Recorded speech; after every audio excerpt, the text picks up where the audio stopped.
Assalamualaikum warahmatullahi wabarakatuh. Hai anak-anak ibu sekalian, alhamdulillah kita pagi ini dapat bertemu kembali dalam pembelajaran kita, yaitu pelajaran IPS. Kita mulai pembelajaran kita yuk dengan membacakan doa terlebih dahulu. Materi pembelajaran kita tentang potensi sumber daya alam dan kemaritiman Indonesia. Tujuan pembelajaran: anak-anak nanti dapat menjelaskan potensi sumber daya alam berupa hutan Indonesia. Kemudian anak-anak dapat menjelaskan potensi sumber daya alam berupa sumber daya tambang. Kemudian anak-anak dapat menjelaskan potensi kemaritiman Indonesia berupa sumber daya perikanan laut, potensi sumber daya hutan mangrove, dan sumber daya terumbu karang. Apa sih itu sumber daya alam? Sumber daya alam itu adalah semua bahan yang ditemukan manusia dalam hutan atau dalam alam yang dapat dipakai untuk kepentingan hidup, dapat berupa benda mati maupun benda hidup yang berada di bumi dan dapat dimanfaatkan untuk memenuhi kebutuhan hidup manusia. Potensi sumber daya alam Indonesia ini nanti ada sumber daya hutan dan sumber daya tambang. Apa sih hutan itu? Hutan itu adalah sebuah kawasan yang ditumbuhi dengan tumbuhan yang lebat oleh pepohonan dan tumbuh-tumbuhan yang lainnya. Potensi sumber daya hutan, dia memiliki kekayaan flora dan fauna atau keanekaragaman hayati. Potensinya juga memiliki hasil hutan berupa kayu, buah-buahan, dan obat-obatan. Kekayaan hutan Indonesia ini merupakan satu-satunya terbesar di dunia. Kalian mau tahu nggak? Selain Brazil dan juga Zaire. Nah, di sini kita lihat hutan di Indonesia ini sebagian besar dikenal dengan hutan hujan tropis. Dengan ciri-cirinya hutannya yang lebat. Fungsi hutan dapat menyimpan air hujan. Kemudian tempat hidup flora dan fauna, mencegah terjadinya erosi, menghasilkan oksigen, dan sumber kehidupan masyarakat sekitar. Potensi sumber daya tambang, apa-apa aja yang termasuk potensi sumber daya tambang? Ada minyak bumi dan gas, batu bara, bauksit, pasir besi, dan juga emas. Sumber daya tambang. Yang pertama, minyak bumi dan gas alam. Di sini minyak bumi dan gas alam ini merupakan pemboran gas bumi, kemudian ditampung lalu dicairkan. Nah, gas bumi inilah yang berbentuk cair ini disebut LNG. Minyak bumi dan gas merupakan sumber energi utama yang sangat banyak dipakai untuk keperluan industri, transportasi, dan juga rumah tangga. Daerah penghasil minyak bumi di Indonesia kita lihat tuh ada di Pulau Sumatera, Pulau Jawa, Kalimantan, Maluku, bahkan juga di Papua. Batu bara. Batu bara ini terbentuk dari sisa-sisa tumbuhan zaman purba. Kemudian sebagai sumber energi, terutama dibakar untuk menghasilkan energi listrik dan panas, dan juga membantu proses pemurnian logam. Batu bara ini merupakan bahan bakar fosil yang terbentuk dari tumbuh-tumbuhan yang tadi ibu katakan yang sudah mati, kemudian tertimbun selama jutaan tahun. Nah, Indonesia ini menjadi negara pengekspor batu bara terbesar di dunia loh. Dengan tujuan ekspor diantaranya adalah Hong Kong, Taiwan, Cina, Korea Selatan, Jepang, India, Eropa, dan juga Italia. Batu bara di sini diproduksi dan penyebarannya itu banyak ada di Indonesia.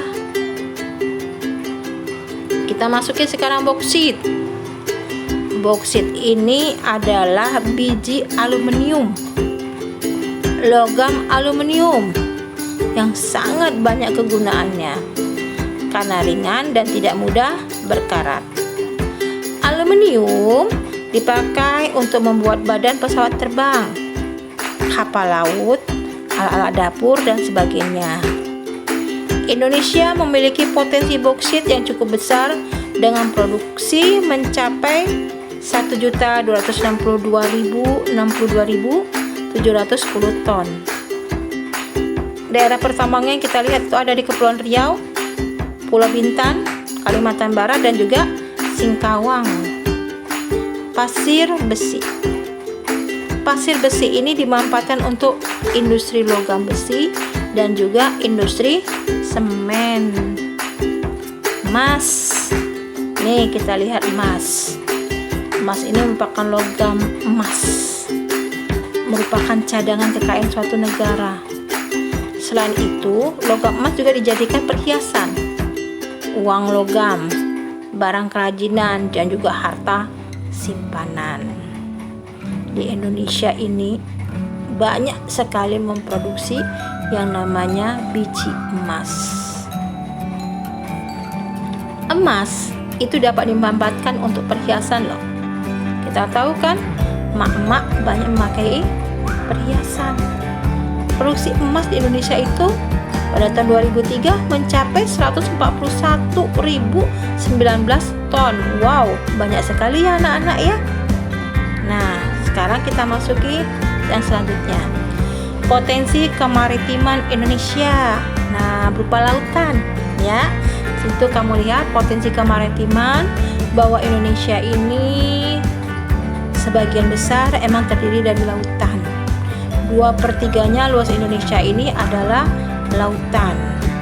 Jadi potensi Indonesia ini menghasilkan perikanan ya, dan juga banyak yang dihasilkan selain dari perikanan berdasarkan potensi kemaritiman.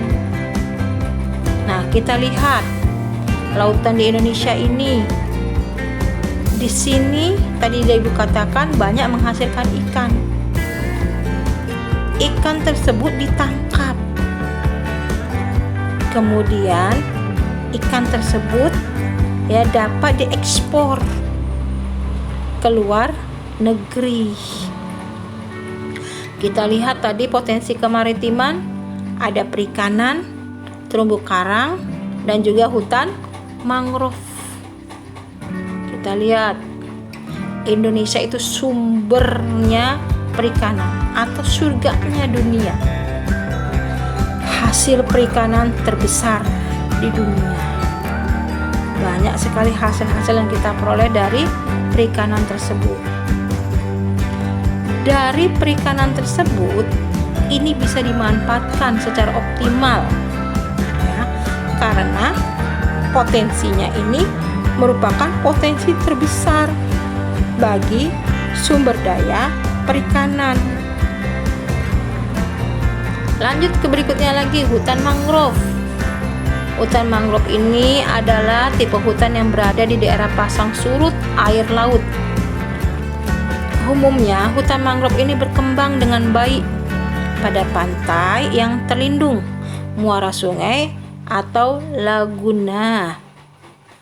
Hutan mangrove ini dia mengandung garam karena memang dia tumbuh di sepanjang garis pantai tropis, yang dimana hutan mangrove ini yang terdapat di pantai itu sebenarnya tujuannya untuk menghalangi reaksi tanah anaerob. Jadi dimanfaatkan di sini ya. Kita lihat itu nanti ada jenis-jenis hutan mangrove, itu bentuk-bentuk hutan dari hutan mangrove. Fungsi mangrove. Fungsi mangrove ini sebagai habitat atau tempat hidup binatang laut untuk berlindung, mencari makan, dan berkembang biak, melindungi pantai dari abrasi air laut. Itu secara ekologis. Kalau cara ekonomisnya bagaimana?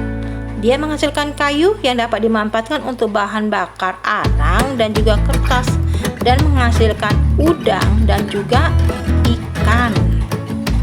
Masuk berikutnya lagi terumbu karang. Terumbu karang ini adalah terumbu batuan sedimen kapur di laut yang terbentuk dari kapur yang sebagian besar dihasilkan dari koral binatang yang menghasilkan kapur untuk kerangka tubuhnya. Terumbu karang berupa ekosistem yang khas di daerah tropis. Terumbu karang ini untuk melindungi pantai dari erosi, banjir pantai, dan peristiwa kerusakan lainnya. Kamu lihat itu gambar terumbu karang. Fungsi terumbu karang. Fungsi terumbu karang ini secara ekologis dia penyedia nutrien bagi biota perairan dan juga sebagai tempat berkembang biaknya biota perairan. Kemudian secara ekonomis dia menghasilkan berbagai jenis ikan, udang, alga, teripang dan juga kerang mutiara, bahan bangunan jalan, bahan industri, bahan baku cendana, ya, dan juga bahan-bahan perhiasan. Itulah materi kita pada pagi ini. Esok hari akan kita lanjutkan kembali dalam materi selanjutnya. Sampai bertemu kembali dalam materi kita selanjutnya. Jangan lupa jaga kesehatan. Ibu akhiri, wabillahi taufiq wal hidayah. Assalamualaikum warahmatullahi wabarakatuh.